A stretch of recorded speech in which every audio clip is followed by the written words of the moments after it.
লম্মাই দাস আপুনি আমাৰ চেণ্টাৰত আহিব কিমান দিন 4 মাহ হ'ল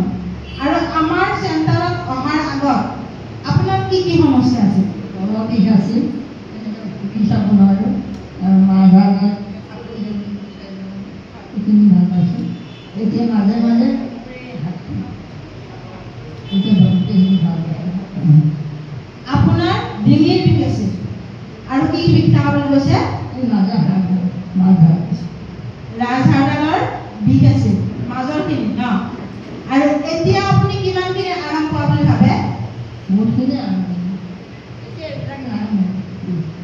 মানে কঁকালটো কেতিয়াবা বিষাই থাকে অকলশৰীয়া মানুহ চব কৰিব লাগে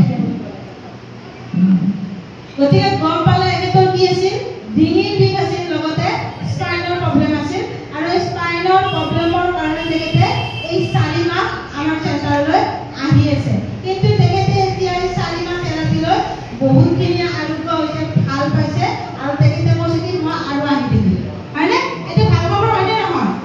হয় গতিকে আপোনালোকে এই ভাল খবৰটো শুনি যদি আপোনালোকৰ ভাল লাগিছে এটা জোৰদাৰ ক্লেপিং কৰি দিয়ক